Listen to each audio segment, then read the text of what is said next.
Hi there everyone, my name is Anshin Kelly. I'm a traditional healer and midwife, and during this time of quite a lot of fear and panic, understandably so, and sometimes not quite as understandably so, not taking things into perspective in this time. Hopefully I can do a few videos on the subject, and then if I'm lucky, even more than that. But I would like to also make it related to things that are just more timeless in helping people through helping myself attain tools at this time that have a powerful way in potentially actually empowering every aspect of your life, COVID-19 or no COVID-19. And COVID-19 is not the first virus, and it won't be the last. And so I'd like to just start doing some videos to help people gain a perspective, knowledge, and empowerment and calm. So please be sure to check the description for a lot more information. Sometimes I like to do the videos for certain parts of the information and then put some of it in writing in the description and links to my website and blogs and things like that. I have so far marked everything in my shop that could be of great benefit to strengthening your immune system, your emotional health, and overall well-being. We'll be talking about some of that profound connection that they have, emotional well-being and immunity, in this video, and hopefully more videos to come. So without further ado, thanks so much for watching. Give me a like if you like what you see, and subscribe if you like what you see on the channel. And again, thanks so much for watching and your time. Today, I'd like to talk about immunity, but it took me a bit to really know and feel what I completely needed to talk about. There just seemed to be so much more there in relation to immunity education that wanted to come out, starting with this video. I realized I needed to talk about sacrificial love. It became clear to me how essential and interrelated these two things are. Like so many of you, when this virus issue grew into a full-blown pandemic, I was caught quite off guard. I watched with not a small amount of horror as people wiped out grocery shelves, toilet paper taking the hardest hit. While thousands of people around the world, and by extension millions, are suffering from symptoms, financial hardship, and even death, people well enough, with clearly the money on hand, stock up in excess. Some in recent weeks self-proclaim themselves heroes in so many words, because they are isolating themselves or quarantining themselves, and I quote, for the world, end quote, and quote, doing their part, end quote. Gosh, guys, I had no idea there were so many national treasures. Anne Frank and her family during World War II had to hide from the Nazis in an attic for over a year, and then eventually died in a concentration camp. And her father, the only surviving member of her family, ended up publishing her diary, and it is now the second most read book in the world. Or, how about this? At least hundreds of thousands of Koreans during the Japanese occupation had to pretend that they were not in fact Korean. For their family's safety, they had to 100% assimilate and risk pain of death and or become enslaved by their colonizers, especially their women and girls. Never mind.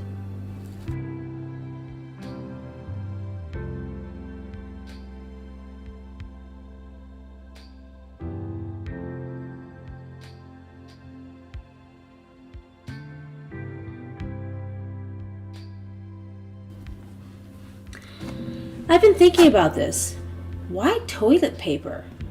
Then it slowly came to me in the past couple of weeks. At first, it was really very insane to me. Toilet paper? Flying off the shelves, faster than non-perishable foods? Even faster than water. Literally the one thing life cannot live without for more than a day. If one really thinks about it, taking care of one's excrement is really one of the more easy tasks of human existence. As long as you have running water and your hand, and a good amount of soap, you'll be fine.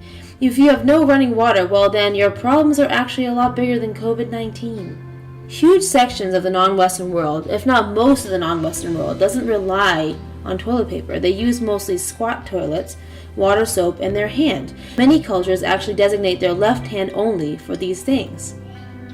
It's more difficult to feed one's family and make sure that there's fresh, clean water available than it is to wipe your ass.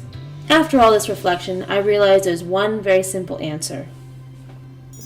Americans can't deal with our shit. So, no time like the present. Let's deal with our shit. All of it. Literally, psychologically, emotionally. Let's ask the universe to imbue us with strength, courage, patience, grace, and even humor. How are unconditional love or sacrificial love and immunity related? First of all, what is sacrificial love? Sacrificial love is the essential, potent energy that all life comes from. Its fundamental nature is that we exist for the sake of others, meaning we learn to love ourselves, not for ourselves, but to be in service to others. The immune system is a powerful, complex, and deeply intelligent system within the body, whose ultimate responsibility is to protect us from disease, and if infected, fight off the disease. The immune system reads the environment to detect what sort of neurological responses, microorganisms, hormones, mucus excretion, and cells need to be formed and released into the body in order to protect the entire system. The nervous system and endocrine system is deeply connected to the energy we generate through thoughts, feelings, and relationships, etc. These two systems deeply affect the immune system by their innate emotional and psychological instructions.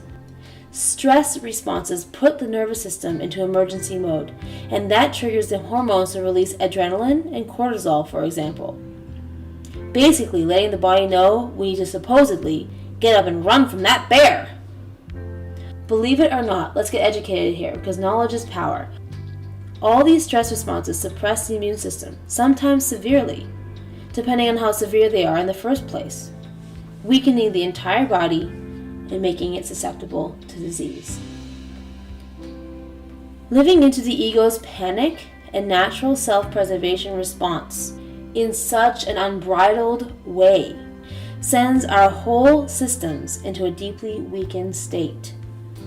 Calling on our intuitions, which is essentially the messenger of our ability to live for others, of our soul life, to help us not live into trauma and stress responses, is the first step in strengthening the body's defenses towards disease in general, including COVID-19. Calling on our higher innate abilities and wisdom on how to go about spiritually, physically, and emotionally caring for ourselves to be in service to others actually helps us rejuvenate the systems of the body. The body no longer getting signals that it needs to run for miles from a bear, but powerful reminders and keys to unlocking our inner healing ability. Our intuition, if we give it a flying chance, has an ever-evolving and yet ancient, deeply rooted, and timeless wisdom that can help lead us down constructive, healing thought patterns, a deep sense of security, self-worth, and peace.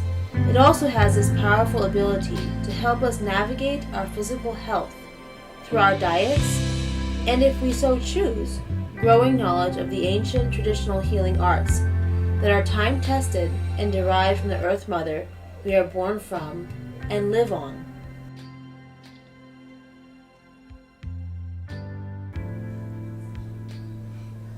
A very prominent and internationally renowned healer and herbalist, Susan Weed, has said time and time again, and I'm sure many before her and who will come after her, that, quote, herbal medicine is the people's medicine, end quote.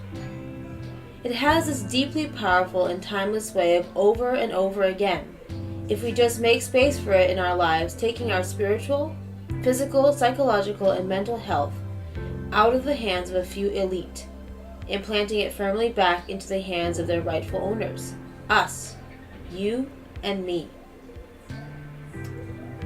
In conclusion for this video, I'd like to also add that food is medicine. Nutrition is medicine. Educating ourselves about the most preventative medicine that exists, the food we put into our bodies, is, in my experience and the experiences of thousands that have come before me, the singular most important physical thing in our lives, and it works hand in hand with the singular most important spiritual thing in our lives, sacrificial love. I welcome you warmly but strongly to begin the process, if you haven't already, to practice calling on your intuitions and using the breath to center yourselves. The more we can use this uncertain time to grow and become knowledgeable, we will be, and all the better for ourselves and our future. As usual, thanks so much for watching, and God bless.